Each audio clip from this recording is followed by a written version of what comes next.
Assalamualaikum sahabat Umura. Kali ini kita akan belajar Kurdis bab 1 surah Al-Kafirun. Perlu diingat, surah Al-Kafirun ini terdiri dari 6 ayat. Surah ke-109 dalam Al-Quran, tergolong surah Makkiyah. Surah Makkiyah ini artinya surah yang turun sebelum Nabi hijrah ke Madinah ya. Al-Kafirun diambil dari kata Al-Kafirun yang terdapat pada ayat pertama. Al-Kafirun artinya orang-orang kafir. Sebelum lanjut memahami isi pokok kandungan surah Al-Kafirun, silahkan baca surahnya secara tartil. Baca juga artinya ya, agar lebih paham. Video ini di pause dulu aja. Oke, sudah bacanya? Yuk kita lanjut ke isi pokok kandungan surah Al-Kafirun.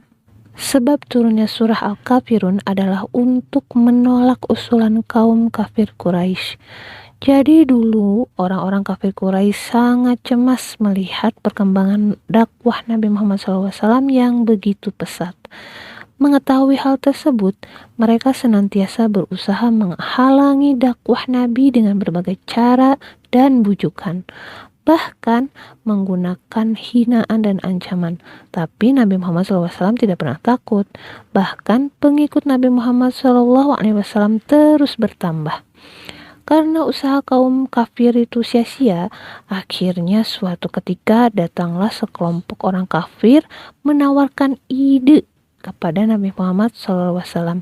Mereka berkata, "Hai Muhammad, sekiranya engkau tidak keberatan, mari kita bekerja sama.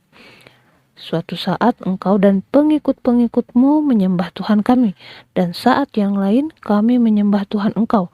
Sekiranya ada satu kebaikan dalam agamamu, berarti kami turut menikmati.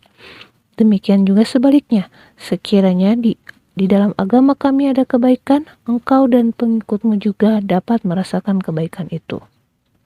Orang kafir Quraisy yang mengusulkan hal tersebut antara lain adalah Al-Walid bin Mughirah, Aswad bin Abdul Muthalib, dan Umayyah bin Khalaf. Mereka adalah tokoh-tokoh kaum kafir Mekah yang selalu menolak dan menentang ajaran yang dibawa oleh Nabi Muhammad SAW. Menjawab tawaran itu, Rasulullah SAW menerima wahyu surah Al-Kafirun dari Allah Subhanahu wa Ta'ala. Beliau membacakan seluruh ayat surah Al-Kafirun tersebut di hadapan orang-orang kafir Quraisy yang sedang berada di Masjidil Haram. Rasulullah SAW dengan tegas menjawab ajakan kaum kafir, yaitu lakum dinukum waliyadin, yang artinya untukmu agamamu dan untukku agamaku. Kaum kafir Quraisy pun sangat kecewa dan marah dengan penolakan Nabi Muhammad SAW. Jadi, surah Al-Kafirun mengajarkan kita untuk selalu tegas terhadap pengikut agama lain yang ingin mencampur adukan ibadah mereka dengan ajaran Islam. Namun, agama Islam tidak melarang umatnya untuk berteman, melakukan jual beli, kerja bakti, dan kegiatan-kegiatan lainnya, selama tidak menyangkut masalah akidah atau keyakinan. Jadi, Islam tidak melarang kamu bersahabat dengan teman-teman kamu yang bukan beragama Islam. Akan tetapi, ketika teman kamu mengajak merayakan hari besar agamanya, maka kamu harus menolak dengan tegas, karena hal itu sudah menyangkut akidah atau keyakinan yang harus kamu pertahankan. Sampai di sini sudah paham? Kalau sudah paham, kerjakan latihan soal berikut ya. Dan apabila ada yang ingin ditanyakan, silahkan tulis pertanyaannya di kolom komentar.